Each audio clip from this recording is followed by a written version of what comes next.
are the IT companies. They have made tremendous money. यानी और वो तो ऐसे माशाल्लाह पैसा बनता है इस इंडस्ट्री के अंदर कि एक जो व्हाट्सएप बड़ा मशहूर, आप सब लोग उसको इस्तेमाल करते हैं, उसको यूक्रेन के एक नौजवान ने उसको डेवलप किया और उसने $18 बिलियन में बेच दिया। एक यूक्रेन के जवान ने डेवलप किया और वो उसने अमेरिका में अमेरिकन नेशनलिटी लेकर उसको बेच दिया। हमारे यहाँ करीम शुरू हुआ, but Pakistani develop that and then they sold it at a very good price. तो इसके अंदर आप लोग इन्वेस्ट कीजिए। I saw one of the prizes going to an IT sector gentleman and I congratulate him. मगर इसके अंदर इन्वेस्टमेंट करें, डरे नहीं। ये सबसे ज़्यादा आसानी से एक्सपोर्ट होने वाली चीज़ है। सिर्फ एक्सपोर्ट नहीं, इसमें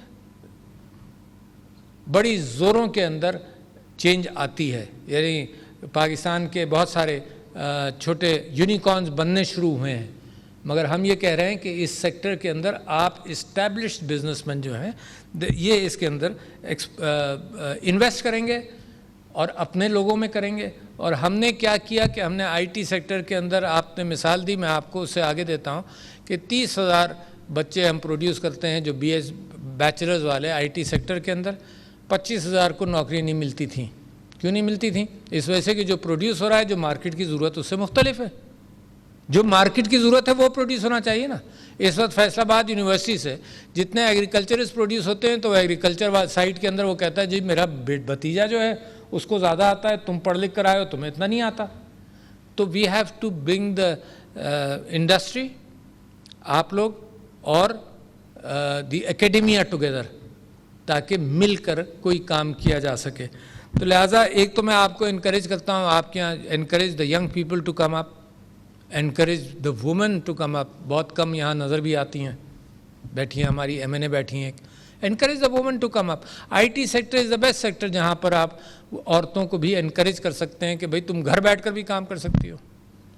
आप अपनी इंडस्ट्रीज़ के अंदर देखिए, कोविड-19 का जिक्र यहाँ बेइंतहा ज़रूरी है, इस वजह से कि इसके बावजूद पाकिस्तान की इंडस्ट्री को इतना नुकसान नहीं पहुँचा जितना दूसरी जगहों पर पहुँचा।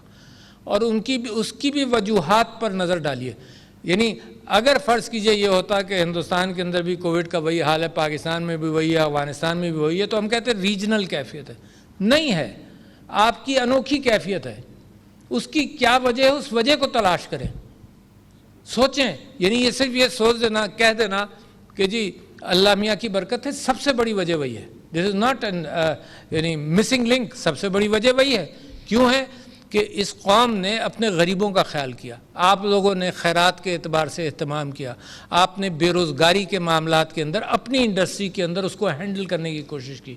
हुकूमत ने एहसास प्रोग्राम के ज़रिए 169 अरब रुपए जो है वो गरीबों के अंदर बांटे। हुकूमत ने लॉकडाउन उस अंदाज से नहीं किया जैसे दूसरे ममालिक ने किया, गरीब की फ़िक्र की। मुमकिन है दैट इज़ द वे, मुमकिन है यही रास्ता हो जिसकी वजह से अल्लाह ने बरकत डाली। और अगर ये मुमकिन है तो आपका कमिटमेंट इन चीज़ों के साथ बढ़ जाना चाहिए। किन चीज़ों के साथ? Take care of your workers,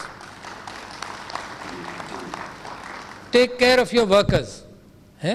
यानी आजकल अब दुनिया में जो ग्रीन इंडस्ट्री है उसके ऊपर कुछ सवाल होते हैं कि ग्रीन क्यों है, क्या होना चाहिए, क्या उसूल होने चाहिए। वरना तो फ़िलहाल तो हाल ये है कि सरमायादारी निज़ाम तो कोई फ़िक्र ही नहीं कर रहा ना। Amazon.com ये सब, आप इन सब को देखें, वो फ़िक्र नहीं है माशरे की जितनी होनी चाहिए। तो क्या आपकी इंडस्ट्री वर्कर्स के लिए भी ठीक है, उनको कोई नुकसान का इम्कान तो नहीं? नंबर 1। नंबर 2, आप अपनी इंडस्ट्री के अंदर क्या आप ख़वातीन को भी एम्प्लॉयमेंट देते हैं, डिसेबल्ड लोगों को भी खपाते हैं? दीज आर दी एवेन्यूज़ जहाँ आदमी सवाब कमाता है और अल्लाह की बरकत तलाश करके उसको इम्प्रूव करने की कोशिश करता है।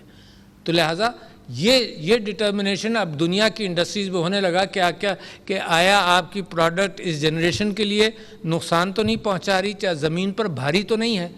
तो इन उसूलों की बुनियाद पर आप अपने यहाँ भी जब इस बात की फ़िक्र करेंगे तो मुझे अब यकीन हो चला है बहुत ज़्यादा कोविड के बाद से कि अगर आप ये पूरी कौम को उठाकर अपने साथ लेकर चलेंगे, और आपको तो पूरी कौम नहीं उठानी, पूरी कौम तो गवर्नमेंट ने उठानी है, आपने अपने इदारे को उठाना है। اپنے ادارے کو، اپنے محلے کو، اپنے ماحول کو، ان کو اٹھانا ہے. اگر آپ لے کر چلیں گے تو اس میں برکت بڑی ہوگی. تو 2-3 آپ سے ریکویسٹ کر لوں. ایک تو یہ کہ خواتین کو اپارچونیٹیز دیں. یہ نہیں ہو سکتا کہ کسی ملک کے اندر ایک بہت بڑا سیکٹر کام نہ کرے اور ترقی کرتا رہے. اور خواتین کی امپلائمنٹس کے اندر اس بات کا خیال رکھنا چاہیے کہ they have responsibility to the family. تو پارٹ ٹائم امپلائمنٹس کو بھی انکریج کریں. تو خواتین کی اہمیت، پھر جو ڈفرینٹلی ایبلڈ لوگ ہیں ان کو بھی آپ کھپائیں. اور جس انداز سے آپ نے کووڈ-19 کے دوران معاشرے کی بھی فکر کی، وہ فکر کرتے رہیں. میں آخری چیز آپ سے یہ کہنا چاہتا ہوں. اس بات کا ذکر ہوا کہ افریقہ اور ساؤتھ امریکہ، مجھے یاد ہے ایک بڑے مخیر آدمی کا میں نام لے رہا ہوں، ٹاٹا نہیں، جنہوں نے کارڈیو ویسکولر ایک ہسپتال کراچی کے اندر سیٹ اپ کیا. انہوں نے جب مجھے بتایا اور بڑے شوق سے مجھے دکھانے، ٹبا عبدالرزاق ٹبا بھائی مجھے جب دکھانے لے گئے ٹبا ہاسپٹل کراچی میں، جو کار خیر کی بنیاد پر اپنی انڈسٹری کے ذریعے وہ چلاتے تھے. تو انہوں نے کہا کہ جناب میں ساری دنیا میں، انہوں نے 6-7 سال اپنی انتقال سے پہلے بہت خیرات کا کام کیا. تو وہ کہنے لگے ساری دنیا میں گھوم گھوم کر لے کر آیا چیزیں. تو ارجنٹینا سے انہوں نے اسپتال کے بیڈز بھی منگا رہے تھے یا منگانے کی نیت کر رہے تھے. تو ساؤتھ امریکہ ہم نے کافی حد تک چھوڑا ہوا ہے. We are not looking at the prospect. ظاہر ہے وہاں سے آنے جانا گڈس کی کاسٹ کے اندر بڑھتا ہے، مگر افریقہ تو قریب ہے.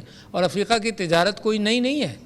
افریقہ کی تجارت بہت پرانی ہے. اور میں آپ سے ذکر کر دوں صرف ایک واقعہ، بڑا انٹرسٹنگ سا واقعہ ہے کہ جب میں چائنا گیا تو پریزیڈنٹ شی کے ساتھ جب میں بیٹھا بات کر رہا تھا تو میں نے ان سے یہ کہا کہ چائنا کی تاریخ کے اندر سب سے بڑا ایڈمرل جو تھا وہ مسلمان تھا.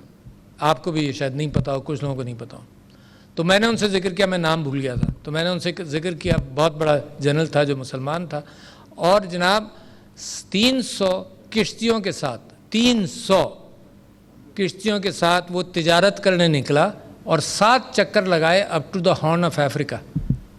اور یہ اس زمانے کی بات ہے. And what I wanted to point out to President Xi, انہوں نے مجھے نام یاد دلایا، اس کا نام تھا زینگ ہی واز اے مسلم.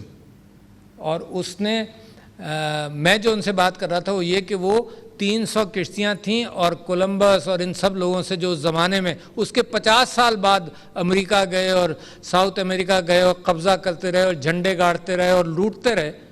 اور یہ وہ 3-3 4-4 کشتیوں میں جاتے تھے. اور زینگ ہی کی جو کشتی تھی ایک، وہ ان کی تگنی اور چوگنی تھی ان کے سائز کی. اور اس کا مجھے کسی نے بتایا کہ دبئی کے اندر کوئی چائنیز مارکیٹ ہے، وہاں پر وہ لگا ہوا بھی ہے کہ زینگ ہی کی کشتی اور کرسٹوفر کولمبس کی کشتی. تو تجارت کے لیے نکلے، کہیں انہوں نے جنگ نہیں کی. تو افریقہ سے تجارت تاریخی اعتبار سے ہمیشہ رہتی تھی. تو میں سمجھتا ہوں پاکستان کے لیے بھی بڑا سکوپ ہے. اور آخری چیز جس میں آپ کو بڑا سکوپ ملے گا وہ امن ہوگا افغانستان میں. تو آپ کی ایکسپورٹس کے اعتبار سے، ری بلڈنگ آف افغانستان کے اعتبار سے، سب سے زیادہ نقصان افغانستان کے بعد ہمیں ہوا افغانستان کی جنگ کا. سب سے زیادہ افغانستان کے بعد، سب سے زیادہ فائدہ امن کا افغانستان کے بعد وہ پاکستان کو ہوگا. تو آپ تیاری پکڑیے. آپ سے ہم حکومت سمجھتی ہے کہ آپ لوگ بڑی محنت کر بھی رہے ہیں، مگر میں آپ کو یقین دلاتا ہوں کہ اپارچونٹیز موجود ہیں. نظر ڈالنے کی ضرورت ہے. اپنے بچوں کو انکریج کرنے کی ضرورت ہے کہ بھائی ان نان ٹریڈیشنل سیکٹرز کے اندر ایکسپورٹس بڑھاؤ. آپ سب لوگوں کو مبارکباد جن کو ٹرافی ملا. انشاءاللہ آپ مزید ترقی کرتے رہیں گے اور دوسروں کو بھی انشاءاللہ آپ کو دیکھ کر موقع ملے گا. السلام علیکم.